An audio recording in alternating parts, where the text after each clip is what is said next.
What's up G-Fam, this is Justin from Studio G and this is G Academy. In this Tutorial Tuesday series, I'm bringing you along the journey to customize this MG Sazabi vert car. Our goal here is to turn this regular kit into the famous infinite dimension resin kit add-on at the end of the 15-part tutorial series. In this video, we will talk about the fundamentals of building a Gunpla and also some pro tips at the end of the video based on my experiences. With that being said, let's do this.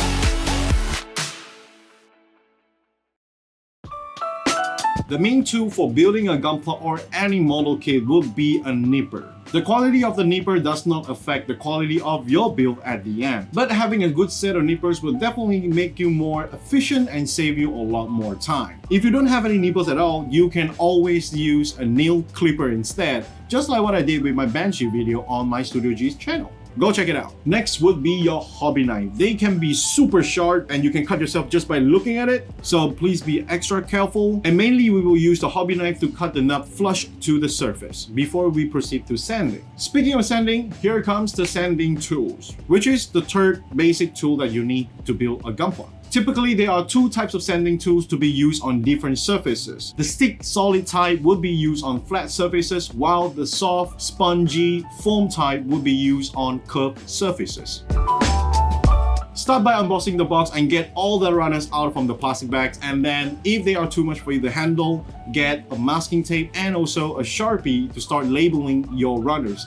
If the runner is A, then write A on your masking tape. It's that simple. That is because the most frustrating part about building a Gunpla is that you can't find the runner that you need, or if you found it, it's the wrong one that you want to part the card from. It is okay if you're dealing with a small, simple kit like an SD kit or a high-grade kit, but when it comes to a huge kit and complicated kit like the MG Sazabi vert car, then definitely you have more than runners that you can deal with. So this is a great way to save your time and be more efficient.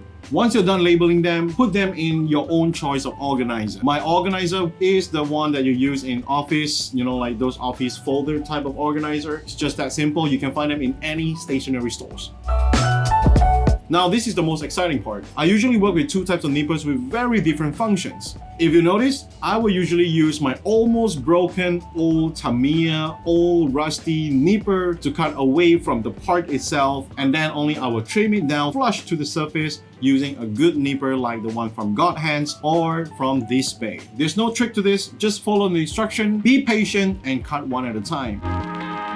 Now's the time for the most crucial part, sanding. Generally, for me to save time, because I'm always on a time crunch, I always skip over those knobs that are not obvious and generally are hidden. Because at the end of the day, I'm gonna customize them anyway, right? But if you're straight building the kit with no customization plan, then definitely you need to pay attention to all of this. I would really suggest you to put in the elbow grease and then start sanding everything to perfection. Because when you put in the work, you're gonna be really satisfied and you won't regret it.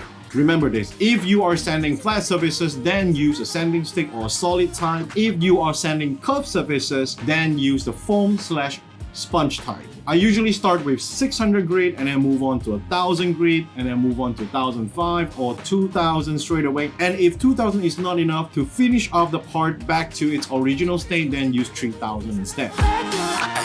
Last but not least, assembling. If the kit you're building is relatively new, then you are in luck because most of the newer kits nowadays, they do have multiple languages like English and Japanese. If you're building an old kit, good luck to you, but the pictures are perfect, so you still can use those images as a reference. So you're not really in trouble, to be honest. When you are assembling, please follow the instruction to the last word because I can guarantee you Bandai makes zero mistakes. Trust me, I've been building like 50-60 kits up to this point, and with every kit I try to find some mistakes within the instructions itself. There was never any mistakes to begin with, so trust me on this. If you're straight building and you're done with assembling the whole kit itself, now it's time for you to proceed with putting down the stickers using tweezers and also cotton buds. Tweezers to hold the stickers, cotton buds to press them down into position and really smooth out the sticker itself with no bubbles inside. If you're customizing, then you are done for the first steps. Now let's go to the pro tips. There are two ways to build a kit. You can build a kit part by part in accordance to the instruction itself, and then you apply the 4 steps that I mentioned earlier to every single part individual. Or you can build in a collective method. For example, I'm gonna build the leg part for the Sazabi first. I'm gonna cut all the parts necessary for the leg itself. I'm not gonna miss out any parts. Then I'm gonna cut all the knobs from all the parts together at once, and then I'm gonna send them all at once as well. By doing so, I can be more focused in each single task so that I'm not really sidetracked by repeating all the 4 steps over and over again. I'm only doing everything once. Generally, it saved me a lot more time. Prevent your workstation or your tables becoming too busy or filled with runners by building more efficiently. When you get your kit, open up the instruction, read through every single pages that is in there, and then find out what is the most complicated part that you can build first. The complicated part is usually the leg or the chest. These 2 parts is the one that you should build first because they would massively reduce down the runners that is on your table. And by doing so, you are reducing the runners that you have to go through again and again, and that will save you a lot more time, becoming more efficient, and you will enjoy the process even more without getting all the frustrations. And once you are more experienced and you feel like it's time to level up, then it's time for you to invest in better tools. For example, the first thing that you can upgrade for yourself are the nippers. I would totally recommend using God hands, but they are really expensive and they are hard to come by. So I would totally recommend using this space nipper like what I'm using as well. The next tool to upgrade for yourself would be sanding tools. I personally love sanding tools like the balancers from Gunpla, and I would totally recommend them for anybody. For Gunpla balancers, get the gray one and also the white one. You will thank me after that. And if you are lazy in using X-Acto knife, go ahead, use their Razor Plus series. They are just as good as well.